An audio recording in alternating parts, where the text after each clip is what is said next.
Hi, folks. David Jamieson here, one half of ContaCast. The other half, Kat Boyd, is heading up our election coverage for the Scottish elections. So sadly, she won't be with us for the next few weeks, and you've been left with me, the poor relation.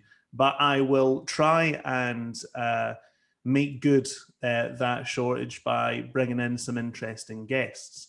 Today we have Catherine Liu, who is a professor of film and media at University of California, Irvine, the author of many interesting books and articles, but most especially Virtue Hoarders, The Case Against the PMC, the Professional Managerial Class, a book that's causing a lot of waves in America and elsewhere in its discussion of contemporary class and the contemporary left, the relationship between social class and the contemporary left. So first of all, Catherine, thanks very much for coming in on this call from abroad.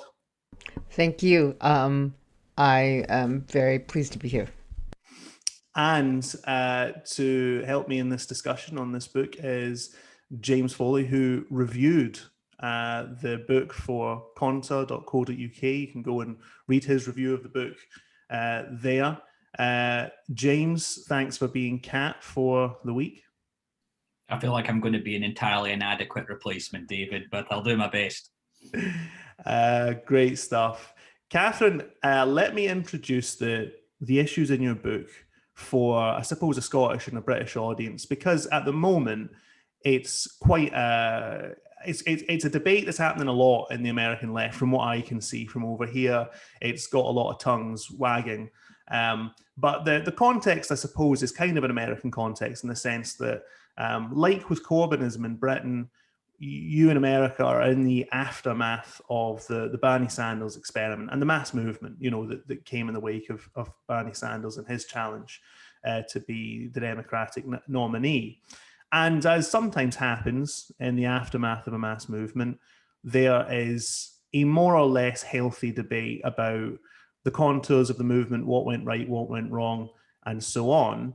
And it seems to me that this is part of quite a healthy debate, where we are discussing what are the class forces involved in the contemporary left, what are perhaps some of the limitations in the reach of the left into wider parts of the population. Do you think that that's the backdrop to the argument you're making here? Where do you see this argument as coming from? That is a really good point, and it is the backdrop, partially because I was able to make the argument because Bernie Sanders in 2016 and 2020 showed that socialist ideas could find a mass following in the United States. Despite all the tendencies of socialist and left organizations. I mean, James's review was really funny about just his historical point of view of how eccentrics, sort of would join the socialist left because they thought this was the place where they could express themselves in the UK in the early part of the 20th century. But I had seen the left sort of be completely decimated by Reagan and then, Clinton and the neoliberals. And what it had degenerated to, in my view, was a kind of niche subcultural attitude towards left politics. And when Bernie Sanders articulated so powerfully in 2016 and 2020 the need for universal programs, the need for universal solidarity, I really thought like my commitments, my political commitments, my commitment to a kind of the universal power of capitalism and the commodity form were being articulated at a very, very, popular mass level.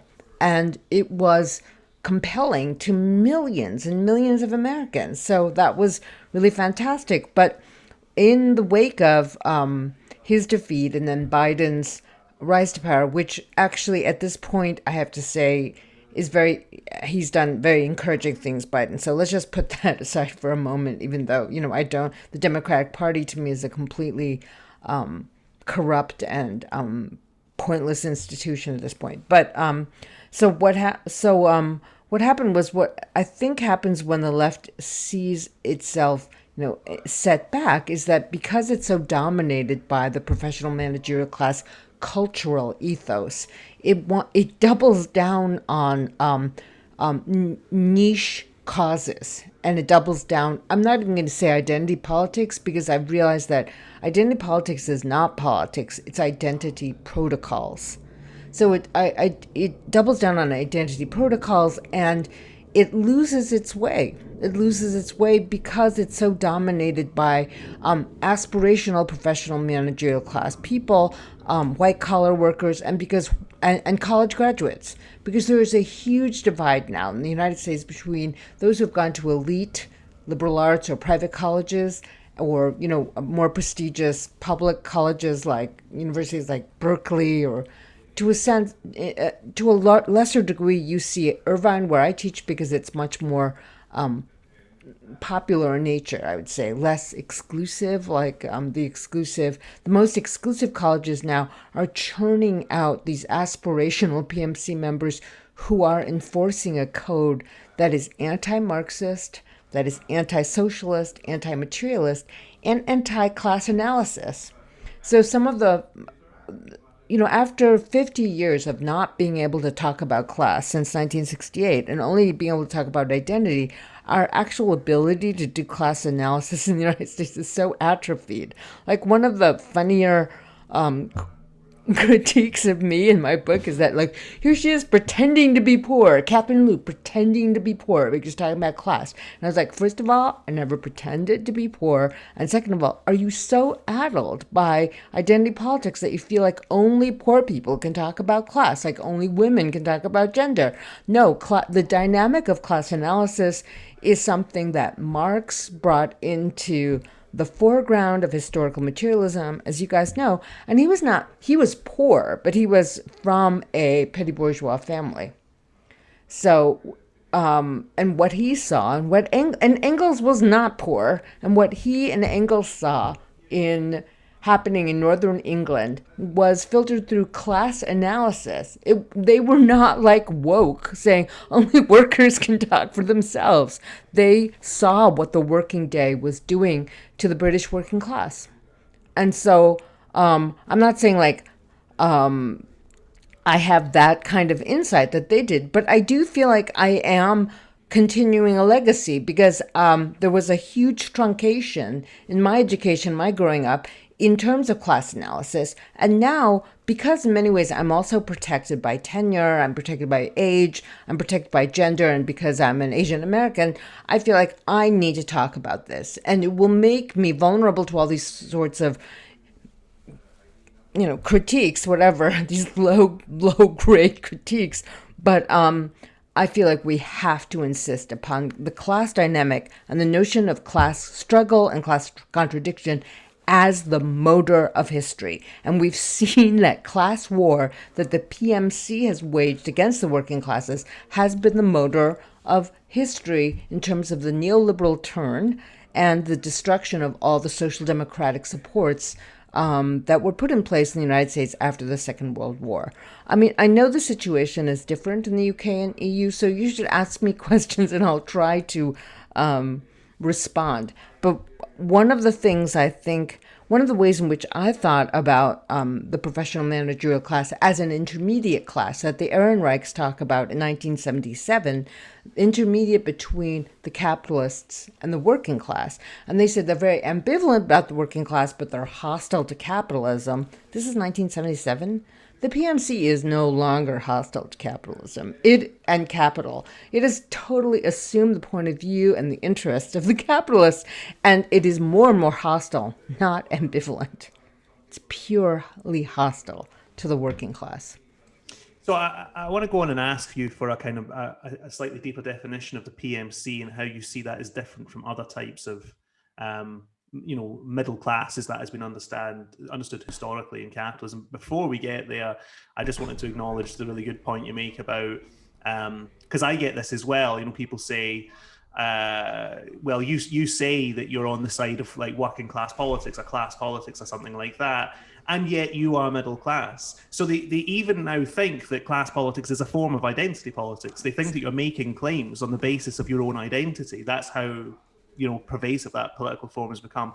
But on the PMC, I mean, I'll tell you where I came from on this question, which is maybe a slightly unhelpful place, which is one of kind of anti-Americanism, which is I thought, when I heard the phrase PMC, I thought professional managerial class, that is a phrase for middle class because Americans don't have a phrase for middle class.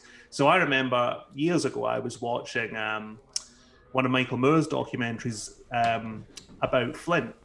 And he talked about how his dad, who was a car worker, was middle class, a member of the American middle class. I remember thinking that he's classically working class. He's a car worker.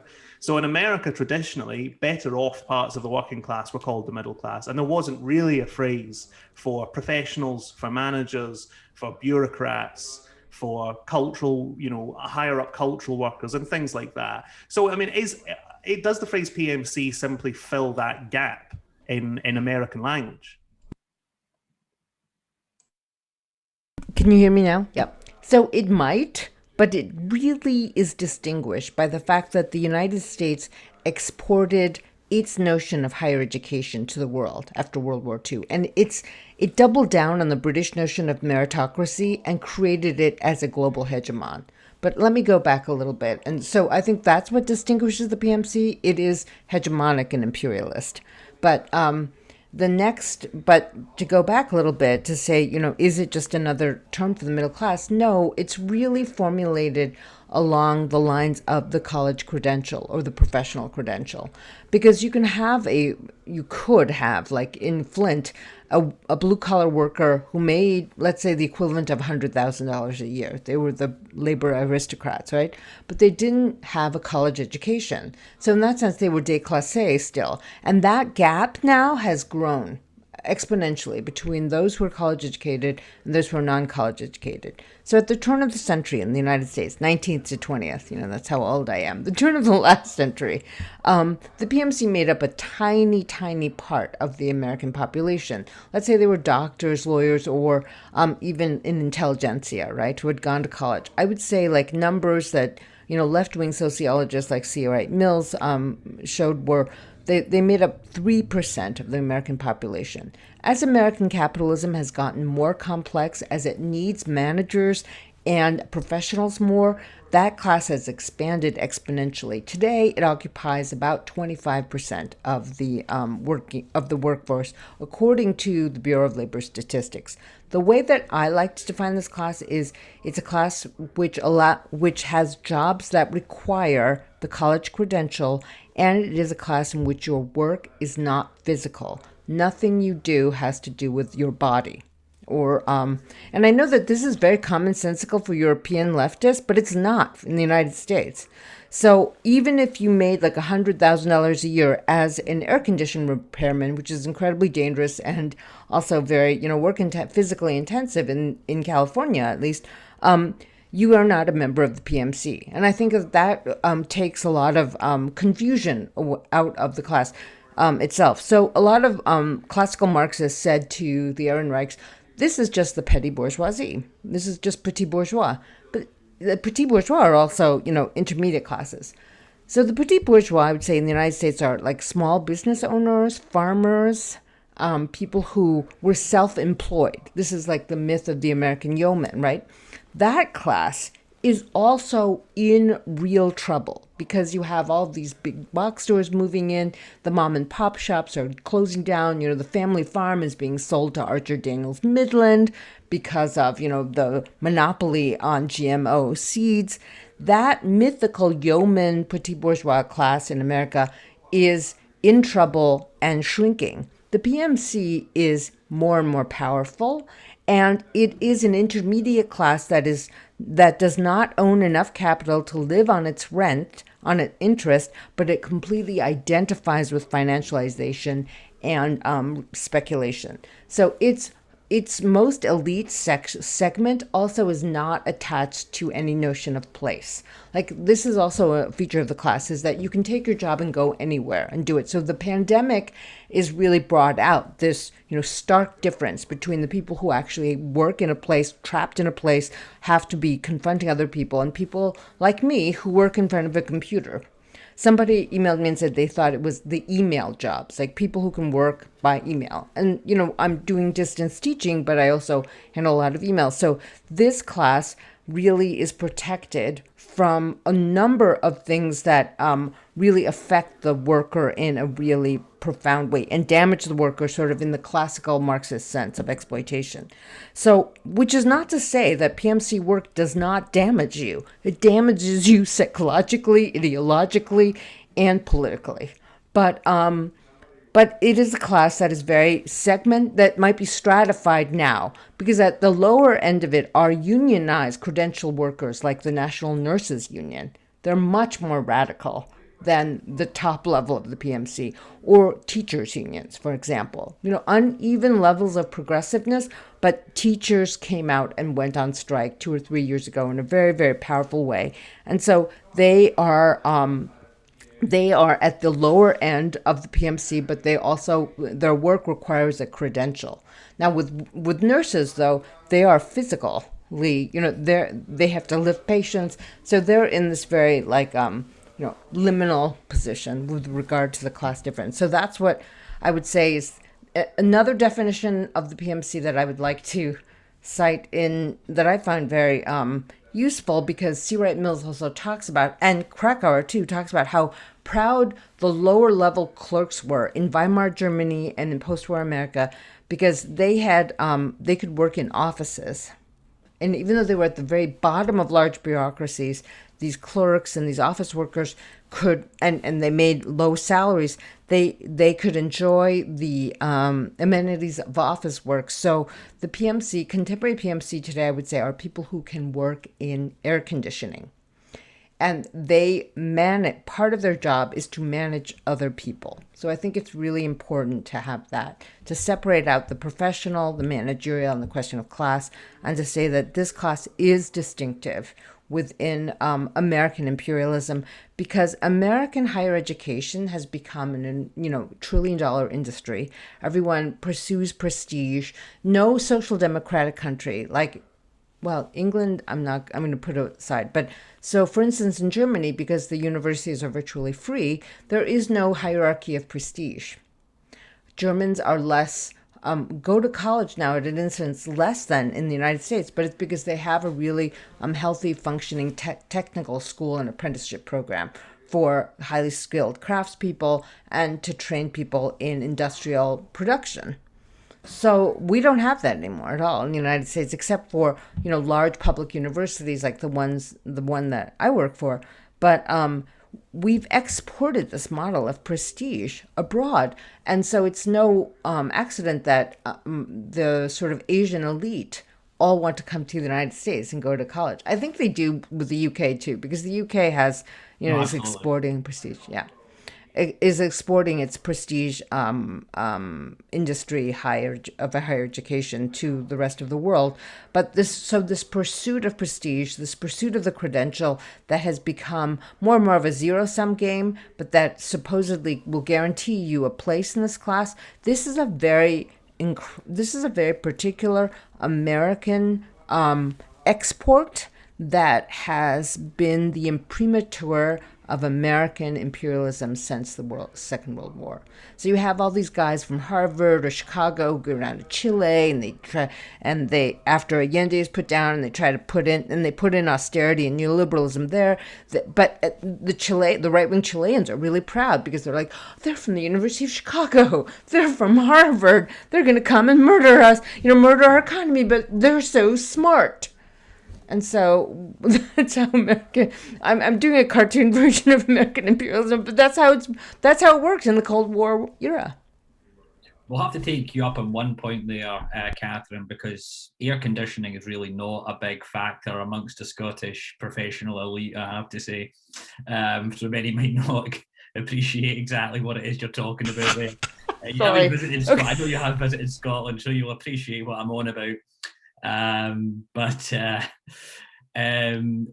I did want to, I completely agree with you about, all academics here, and I work in higher education, do have an unhealthy obsession with liberal America. They take all their metaphors increasingly from liberal America, even when they're completely inappropriate for assessing their own societies for which they are part. I recall Alex Hochuli in one of our interviews mentioning that in South Africa, Black South Africans have started referring to themselves as minorities, for instance, or at least the ones that have had a higher education have started to do so, purely on the basis that they learn everything from America, and that is increasingly part of the culture. One of the points I would to also maybe pay a bit more attention to is the politics of some of this, because it seems to me that while all of what you're saying is true, I mean, particularly in this sort of high era of neoliberalism, that perhaps since 2008, what you've seen is an overproduction of graduates, and many of them pushed downwards, either into other parts of the economy, or for individuals such as myself, I'm in officially a postdoctorate position, but nonetheless at the same time, I'm probably not paid that much more than an average worker in the economy. And so that level of differentiation is gone. Now, many of us who were initially optimistic about this scenario probably thought, well, many of these people are going to form unions, they're going to join the left. And in a lot of ways they did. But could you also talk about some of the potential drawbacks that have happened since then? Because as one person put it previously, we've seen them drawing together a bit economically, but it's also seen some processes of increased cultural differentiation, where younger elements of the PMC are increasingly determined to differentiate themselves from the working class on a cultural level. That's a really good question, and it was one of the points that George and I disagreed on when I went on BungaCast, because he saw things sort of more from your point of view, in which he saw this sort of, let's say, like an entire generation of young academics or aspirational academics sort of facing the fact that there are no jobs, or there are no good white-collar jobs for them. There is no place for them in intelligentsia, in the institutions that had previously nurtured the intelligentsia.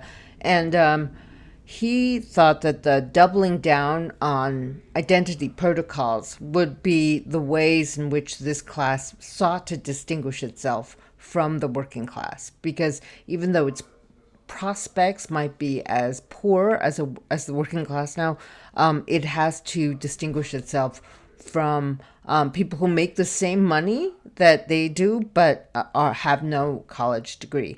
And I thought, that's such a bleak image, because I was hoping that when people see that there is so little reward for them to obey the sort of liberal and neoliberal ideologies of the class, and they would find solidarity with each other and with the working classes, at least, and criticize capitalism in a more profoundly, mobilizing way. And you've caught me at a weird time, because I've just been like Twitter mobbed and Twitter hated, but I feel like, okay, so those people who are very online, they are the ones who are very aspirational, and they will toe the line with regard to these cultural differentiations and distinctions that you were just mentioning, James. But on the other hand, the people who are not very online, the people who are emailing me, and this is just purely anecdotal, of course, or who are writing from all over the world, are saying, like, this is that class is the category that they were missing from their own understanding of their alienation from work and their alienation from the labor processes and what they've seen happening around them. So on that level, I do feel like there is a mass consciousness about what is happening. It's just not organized by a left. And then we have this cultural left that is ready to jump down your throat if you don't obey its protocols. And if you're a vulnerable, young, aspirational academic, or someone who wants to enter the liberal professions, as the Aronnax called the PMC's purview, then you are going to have to toe that line about all of these identity protocols in order to distinguish yourself from the non-college educated person. And it is a kind of the kinds of thought conformity within the sort of aspirational class is partially enforced out of fear and partially enforced out of this like false consciousness identification. I mean, of course, I wish that there were like an easy solution to say, you know, wake up, like the 1920s or 30s left would say to the masses, like wake up and stand up. But right now, there are the precariousness of middle class life and the lower echelons of the PMC make that very, very difficult. Catherine, I want one of the sympathetic readings that I've heard from someone who read your book and liked it, but also had some points that they wanted me to raise. I guess what their position was basically, well, of course, the PMC that you're talking about are probably the most annoying class. They're the people who, when we look at what they're saying on social media and so on, some of the virtue hoarding behavior that you've spoken about, of course, that's very, it's pesky, it's annoying, it's a number of other things. But on the other hand, in terms of our overall analysis of society, the real enemy remains capitalism, which is a different class entirely. In Scotland, it's largely an overseas class that owns and controls our assets. But they would argue that perhaps we should be focusing on what unifies. Potentially, I mean, I looked at the statistics, and it's probably about a third of people work in either professional or managerial jobs in the United Kingdom. So then we've got possibly another 60 odd percent of people who are working class in one way or another, and in others we might be traditionally petty bourgeois and so on, right? So is the focus not on unifying that 99%? And if not, what is the need for critiquing this particular professional fraction? Maybe you could talk a bit about the differentiations perhaps that happen in American politics with Bernie Sanders, Elizabeth Warren and so on, because I know a lot of these debates were very live in America in a way that they weren't quite as live, I think, or as differentiated within the European left. Okay, so maybe I will talk about Bernie Sanders and Elizabeth Warren perhaps at another moment, but I want to talk about Prince Harry and his joining a Silicon Valley startup called Better Up. And one of the things I want to say is that in the United States, at least, and I'm not sure about the UK, but the capitalists like Bill Gates, like Mark Zuckerberg, like Warren Buffett, they all, and even Jeff Bezos, they like to advertise their sort of puritanical PMC Horatio Alger stories. Like, I was just really hardworking and smart, and I never spent a lot of money because that's like a vulgar working class way of consuming. And that's how I made $500 gazillion or $500 trillion, whatever. So I would say that the capitalist class in the United States, especially since Silicon Valley has taken over the real obscene accumulation of wealth and hoarding of actual wealth, is a class that is actually incredibly deferential to PMC values. And that's why I wanted to say, let's take Prince Harry for a moment, like the woke prince. He needs to have a job.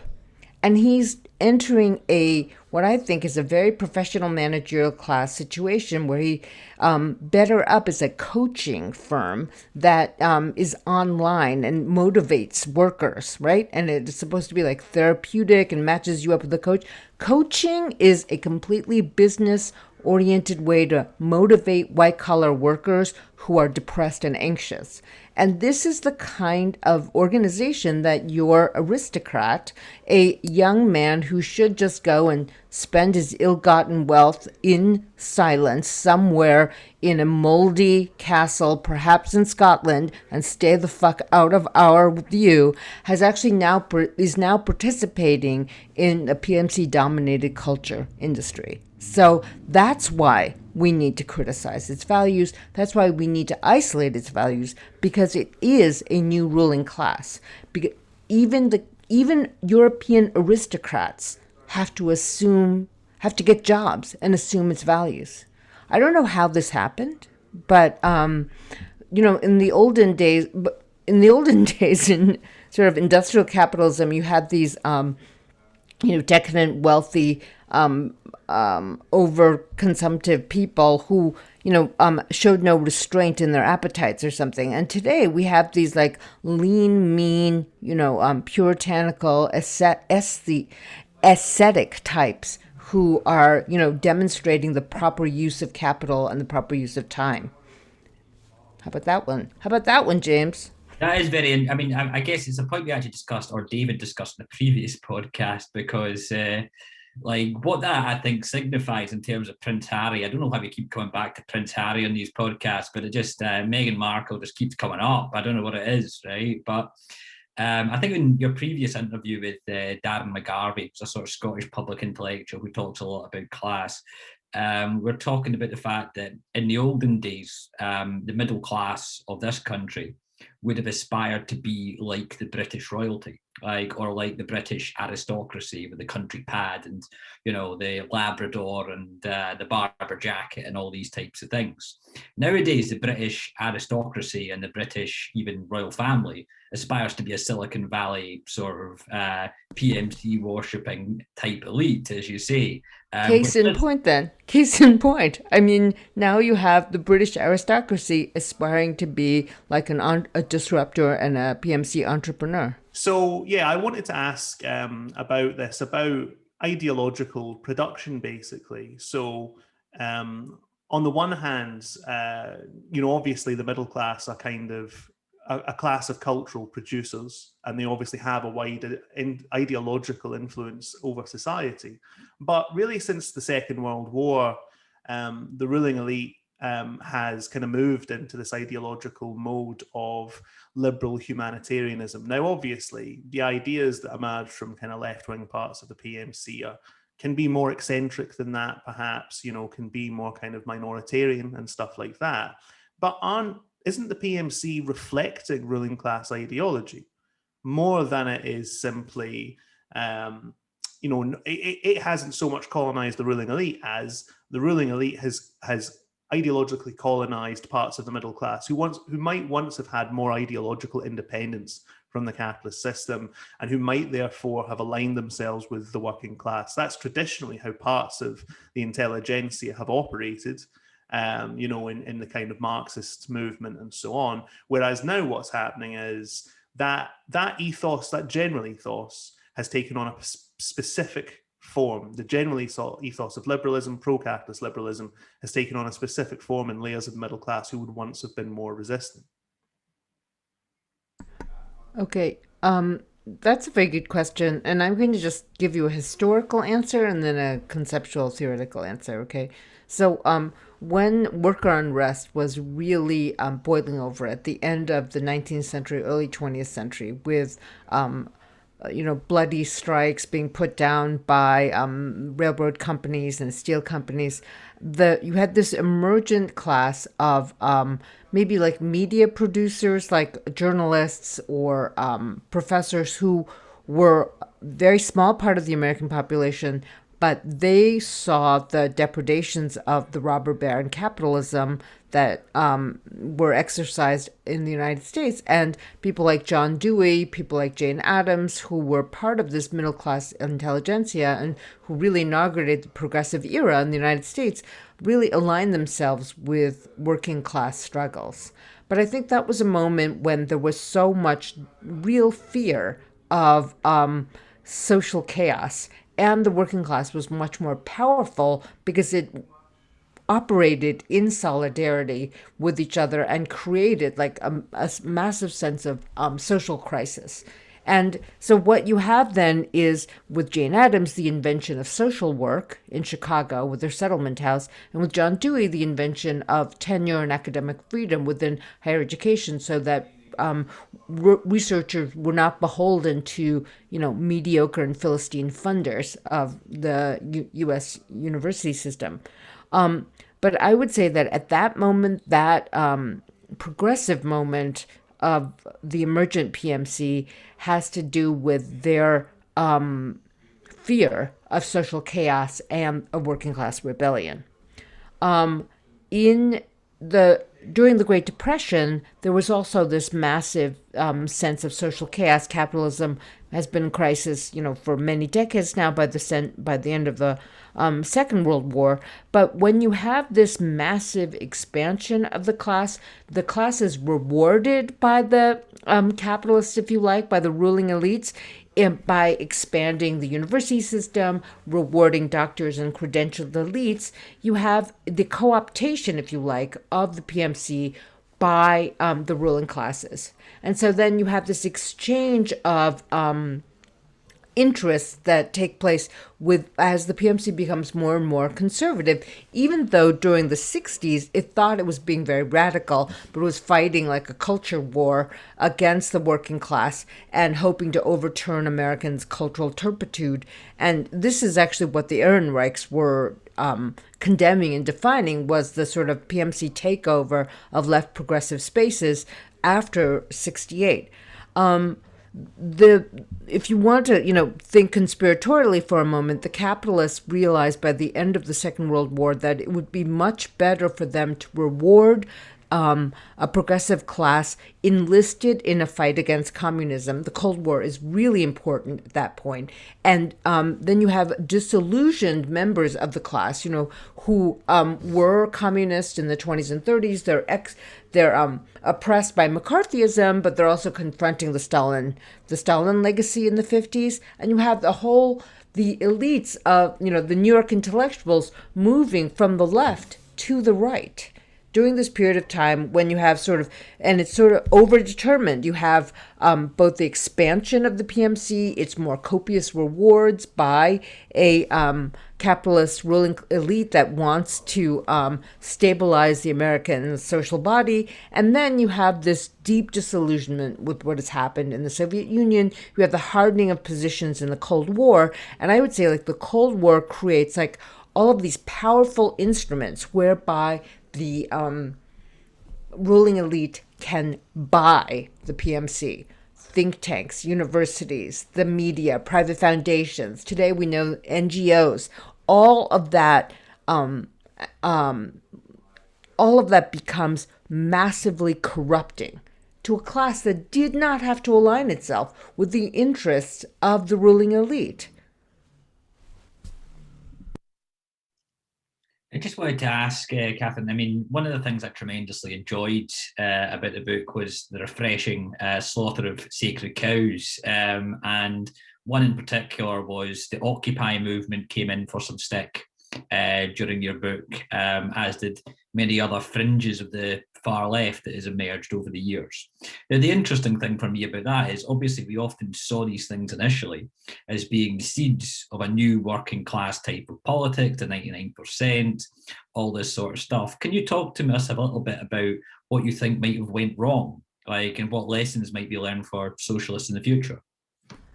Well, Occupy really represented, something that you evoked earlier, which was, the younger college-educated people an intelligentsia who were dropping out of this very copiously rewarded class, that I described, and facing sort of stark economic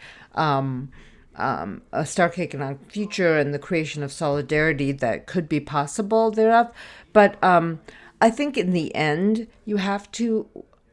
I have to admit that this class is so corrupted that the college education that we receive, the acculturation into this class is so deeply corrupt in the United States that if you have a movement that is led by college-educated progressive elites who are trained in this language, that movement will not become a mass movement. It will not understand solidarity as such. Bernie Sanders, uniquely does not represent that kind of person, but he was able to create a coalition, but he did not ever pay fealty to this language in which we are language of pluralism, a language of multicultural diversity that was really imposed upon us during the 90s when Bill Clinton was cutting the social welfare system, but also promoting multiculturalism with the other hand. And Sanders represented someone who didn't do that. So I have no hope for this class as any kind of leader within left progressive movements.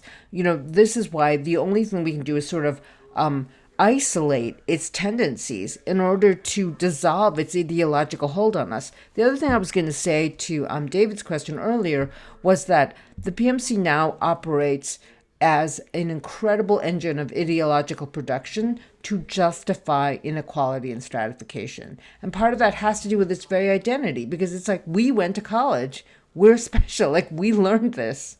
So we may not have as much money as we want to, but we're just different from normal Americans. There's this hatred of the masses that is actually like more in alignment with right-wing cultural critics like Ortega y Gasset in the interwar period in Europe. There were all these right-wing intellectuals who just had like deep contempt for ordinary people, for working class people, and I think there's that in spades within this class, like, and it's part of its cultural revolution that it feels like it successfully prosecuted in the 60s. I think it's interesting how extreme this has become in the United States, because you always think, that what goes on in California in America will be with us in, a decade or less. I don't know if people in the British left, for example, know that a lot of the kind of civil rights movement legacy organizations, that a lot of kind of PMC kind of what appears to be kind of the ultra left parts of academia in America, for example, backed Proposition 22 in California, where you live. Like, I didn't know about this until I heard about it on a left-wing podcast. A lot of the people, like, the language of intersectionality and so on, was used to back Proposition 22, which was a piece of legislation that basically made it easier to to exploit kind of Uber-type workers, platform workers.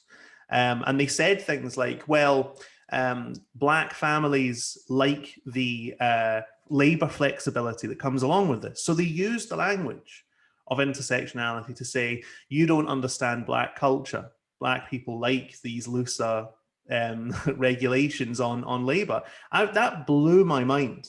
I did not understand how extreme this had become, that there are now forms of kind of like racial essentialism that are being used directly to attack the working class. I had no idea of that.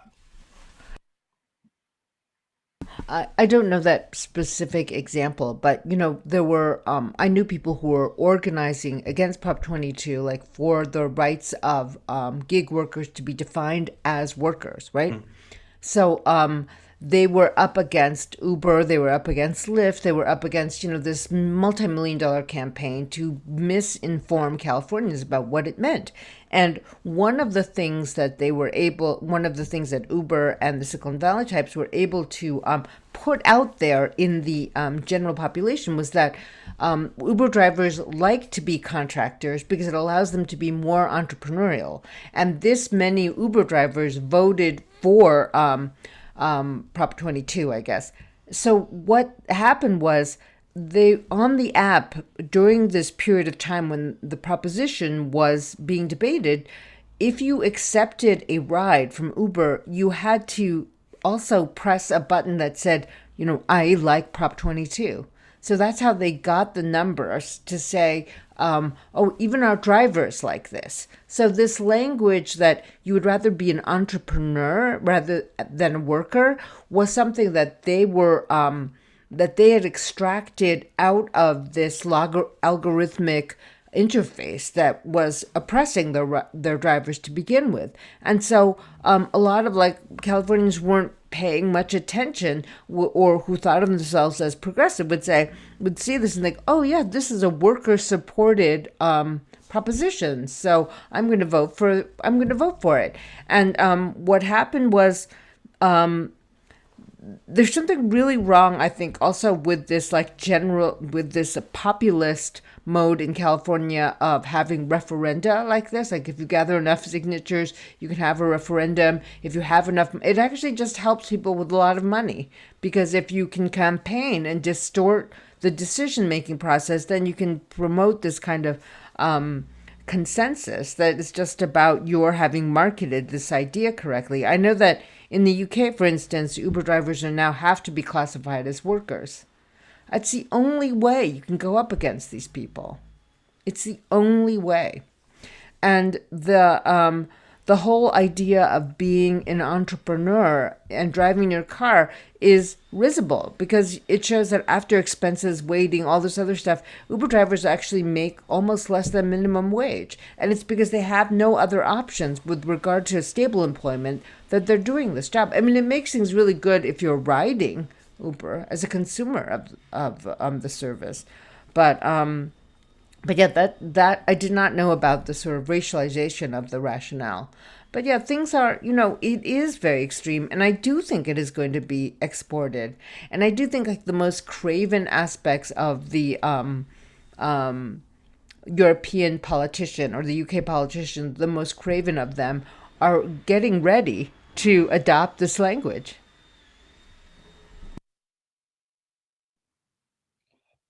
Just wanted to come back to a previous point you made, because you made a critique of some of these forms of politics as being rooted, and I would agree, in elements of right-wing philosophy, essentialism, probably a degree of like the postmodern critique of Marxism and many of these other things.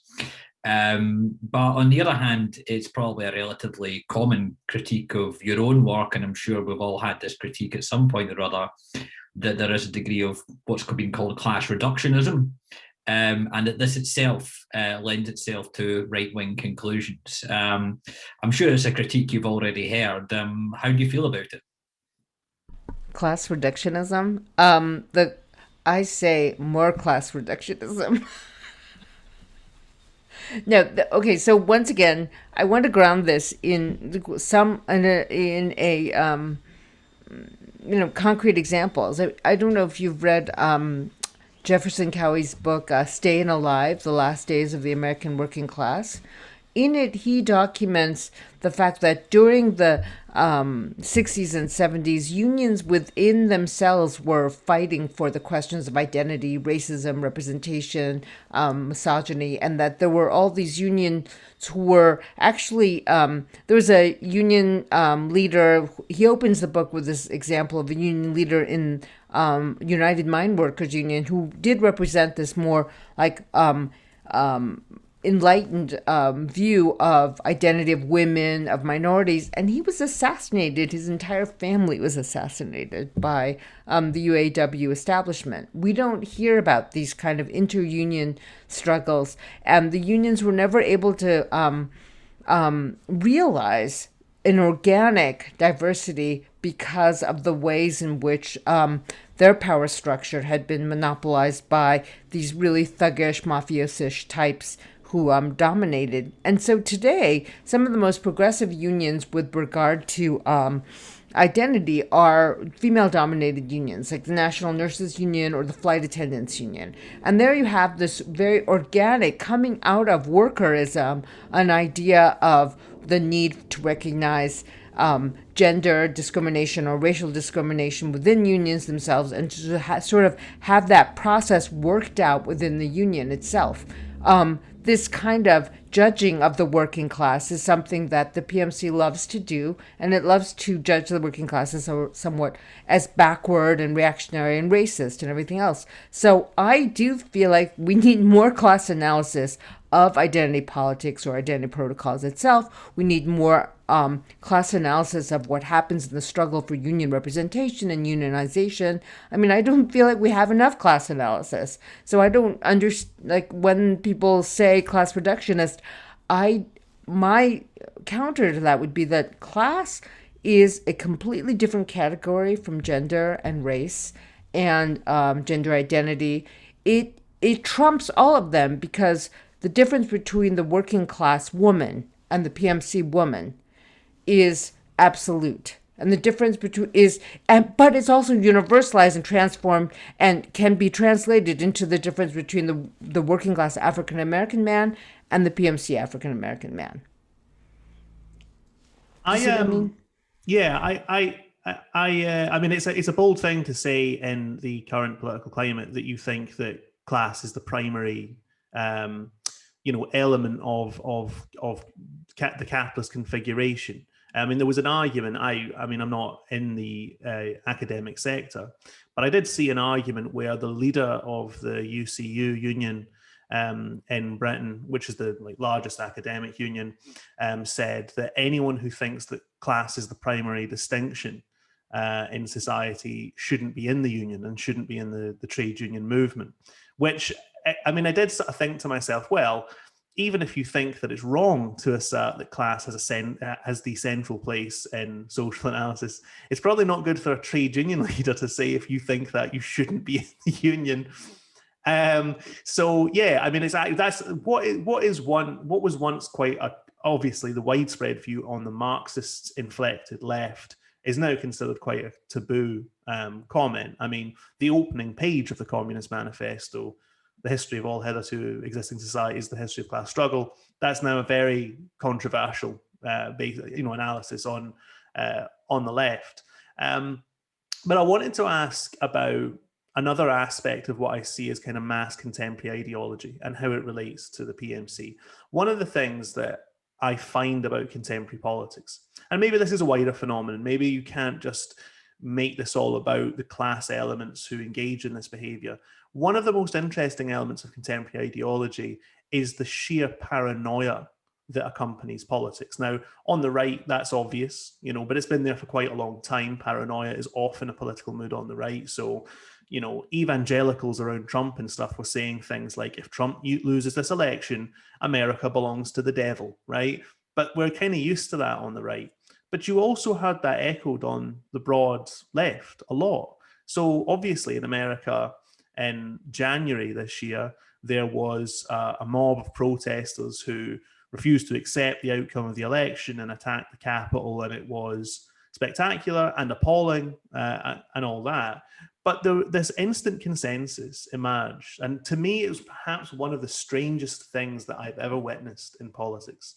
I was watching the coverage on BBC News 24, which is, of course, the most mainstream, dominant kind of broadcaster in Britain. It's the official sensible line of society. And they were saying, the American correspondent on the BBC was saying, this is the launch of a second American Civil War, right? What we're witnessing is an attempt to overthrow American democracy and establish a dictatorship. I mean, that is how serious the language was. And I remember watching it thinking, I'm a left-wing person. I've been on lots of stupid demonstrations that and fun demonstrations that they weren't. I mean, one or two of them were quite stupid, but I've occupied university buildings and, all this kind of stuff. I know what that craziness is that's happening right now. This is not an insurrection to overthrow history's most powerful state. But on the kind of PMC ideologically inflected left, this became an absolute certainty that we had just witnessed attempted fascist seizure of power in the heartlands of the world system. But this is everywhere, this attitude. Brexit, for example, could have been viewed as a relatively common or garden global political development. I mean, Britain was once not in the European Union. Other countries in Europe aren't in the European Union. It's actually not that spectacular. Do you know what I mean? I mean, it was an interesting world historic development, but this idea quickly, I mean, some liberals in Britain refer to Britain now as rainy fascism island, and there's this whole culture of identifying everything as kind of authoritarian or fascist or a seizure of power by some shadowy corporate elite and so on. Is this related to, again, the influence of middle strata in society? Because if you look at the history of the 20th century, it's often been when middle-class regimes came to power, for example, in parts of the third world or the underdeveloped world, whatever you want to call it, the middle-class character of the leadership of those states was often what led to violence because they felt endangered by much more powerful social forces. Is it being trapped between capital and larger elements of the population like the working class that creates this mood of paranoia? That's a really interesting analysis, that the sort of PMC would have this fear of the working class and fear and a feeling of powerlessness with regard to capital, and that provides the mood of paranoia in politics that comes from like the liberal center, even, which was supposed to be moderate and sensible and rational. So what you're saying is that there's a kind of irrationality that has taken over politics on both sides of this political spectrum. One of the things that I think about this particular form of irrationality has to do with, I think, the PMC's desperate need to legitimize itself as the proper lackeys and servants of the ruling class. So what you have is this idea that there are improper Americans, they are fascist, they are intolerant. We have the most tolerant and the most democratic view, and anyone who disagrees with us is actually, evil and iniquitous, and this is part of the whole cancel culture stuff. So, but the present form of this kind of liberal hysteria actually has given up on even the values of high liberalism, which has to do with tolerance of disagreement, because it's so horrified by its political other that it has to demonize its political other. And that happens on the right as well. So from a very critical theory, like Frankfurt School point of view, I would say that this has to do with just the eruption of irrationality in the deepest incompatible couple that we've seen in the politics of our times: capitalism and democracy, or American style capitalism and its ideals of democracy. That's actually incompatible at this point now, because of the depredations of the U.S. style capitalism. And this liberal elite still wants to, monopolize sort of sensible, centrist, just democratic values. It knows that they are under attack from the top, but it construes that attack as coming from the bottom.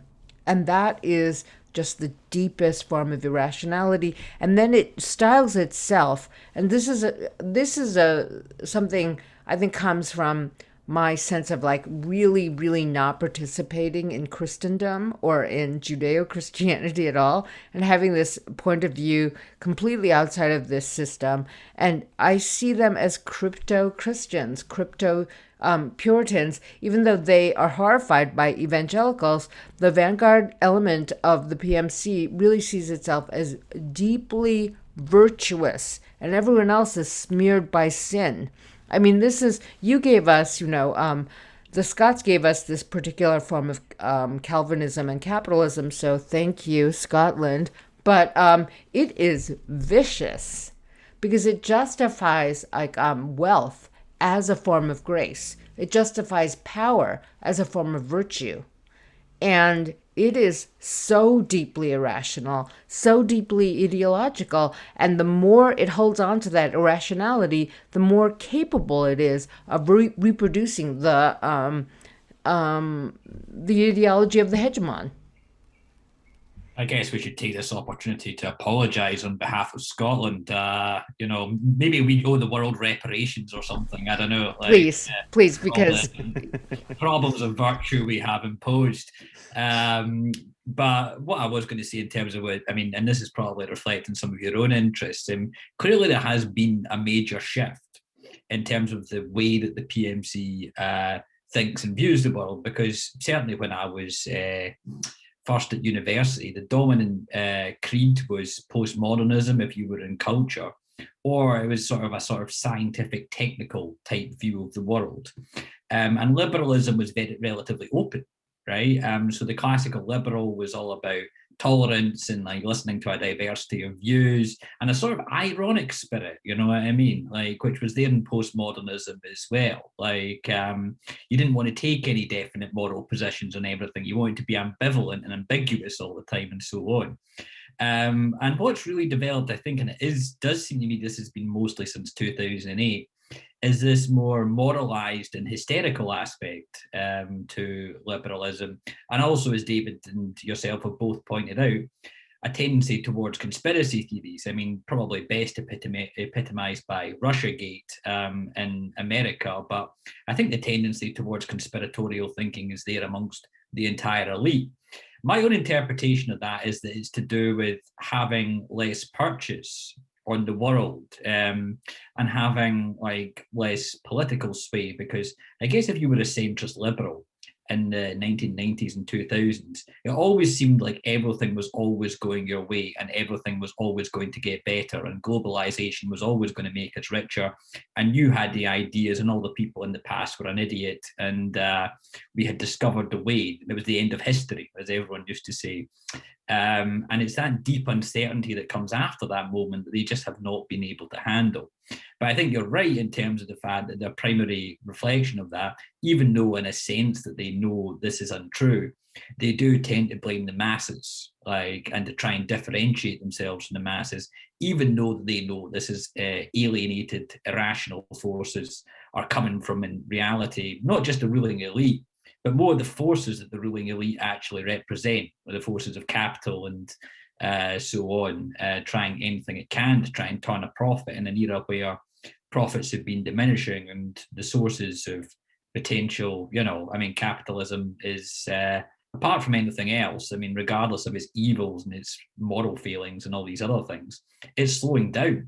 It's not as innovative as it was, and it's not going to guarantee, therefore, a successful political order, as you say. Yeah, I agree. I agree. I wanted to add another thing about this particular paranoia and irrationality, especially with regard to the masses or the working class or even the concept of class in general, is that one of the things I really do not appreciate about left liberal attitudes about organizing or politics in general is that they're always innovating on some level, some kind of lesson like gender studies or postmodern studies that they need to teach the working class. The working class doesn't need postmodernism. It doesn't need Judith Butler. And I feel like, but and they're like really into listening. That's like a very like PMC thing, managerial thing to say now. Like if you have a racist incident in your school or in your university, you're like listening. And I'm just like, you guys should listen to people more. Just STFU and actually listen. And I don't feel like they're capable of it. And I don't really have, like, you guys have a much more global view of this, maybe more Olympian. But right now I feel like I'm just in the trenches, and I just want to fight them on these levels because I feel like the political impasse that you just described, James, is not going to be solved until we can dispel the illusion, the spell that they've cast over us. One of the things about what you're saying there is clearly there's always this idea that, well, the working class is out there and we should listen to them because they're victims. But on the other hand, we have to be a bit cautious about this because the working class is inherently bigoted, and has all these different problematic attitudes and so on and so forth. And as you're saying, part of what is hidden in that whole analysis is that throughout much of the 19th and 20th century, the working class was always the vanguard of any progressive cause that you care to name, from anti-racism to votes for women to whatever it happens to be. And these traditions emerged very often autonomously from the working class itself. And a lot of this stuff sort of gets hidden in this whole approach to politics. Well, what I wanted to emphasize about the PMC is that they're deeply, deeply ahistorical. And I think I wrote this in the book. They really feel like they're the most enlightened people who ever existed on the planet. They eat in the most enlightened way. They raise their children in the most enlightened way. They have sex in the most enlightened way. Everyone who comes before them is full of moral turpitude. Everyone who is not of their class is iniquitous. And that's the thing that, keeps me thinking we've got to be more focused on the class formations and all of these discourses. Yeah, well, thanks for that. It's a really great conversation. We could probably talk about it for hours. I mean, I think you say in your book, that it's a provocation. You're making an intervention. It's not a totally worked out scientific study of how all this stuff fits together, but it's an argument that someone needs to start the ball rolling on, and I think you've given that a really good punt. So just finally, I mean, what do you think the future of this argument is? How do we cut through some of these problems and access a new kind of class analysis that can break the left out of its kind of ghettos and so on?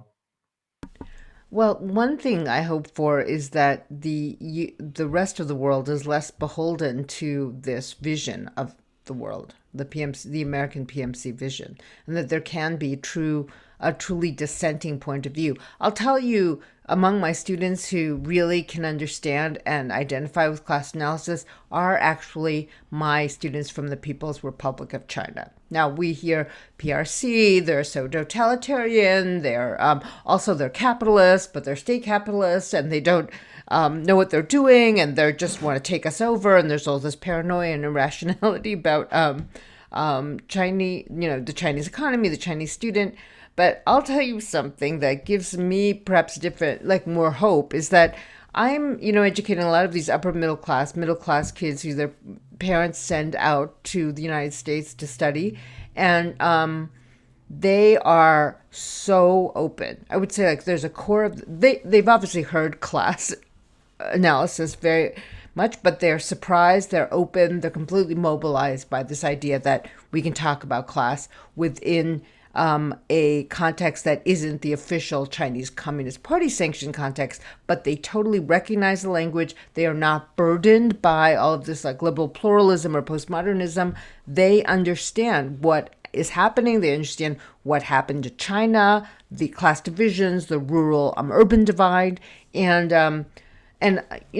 that to me is very, very hopeful. They also make up like 1.3 million people. I hear that there are more people in the Chinese Communist Party than in the British Isles. I'm not sure if that statistic is correct. Obviously, there are a lot of problems with the Chinese regime, and yet here is a group of people who haven't been inculcated by this anti-class rhetoric and for whom this analysis resonates. Now, within the UK, the Anglo-American context, I feel like there are more people now who are emboldened to criticize the PMC worldview. And this gives me great hope in some ways, although I probably like too much of a Pollyanna because I do live in California and I should probably adopt the more pessimistic point of view that George Hoare adopts. But for now, I just feel like in an ethical position, I feel like there are always going to be more working class people than PMC people. There's always going to be alienation. The commodity is a universal form. Exploitation is totalizing. And therefore, because we're right, we just have to keep insisting upon this. And the arc of history will bend this way, perhaps with results that we do not like, as in, the election of Trump. But it still is a sign of the rejection, of a mass rejection of PMC values in 2016. I mean, it was devastating and terrible for many reasons. But if Hillary Clinton had won, I would have felt like, the liberal utopia that James, you described of the 1990s, or dystopia, if you like, of the 1990s, had been fully realized, and that we were truly living under a world where there was going to be no room for dissent. And I think the same thing happened with Brexit. It's like, you guys think you rule the world, you think centrists rule the world. Well, actually, they don't. Catherine, it's been an absolute pleasure talking to you. Could you tell everyone how to get access to your book? You can buy it at the University of Minnesota Press website. It is also open access and available on the Manifold website. Fantastic. Thanks very much for that, Catherine. And thanks very much, James, for joining me for this podcast. And to all our listeners, stay tuned for some more guests and for election reportage from Kat. yeah, thanks very much.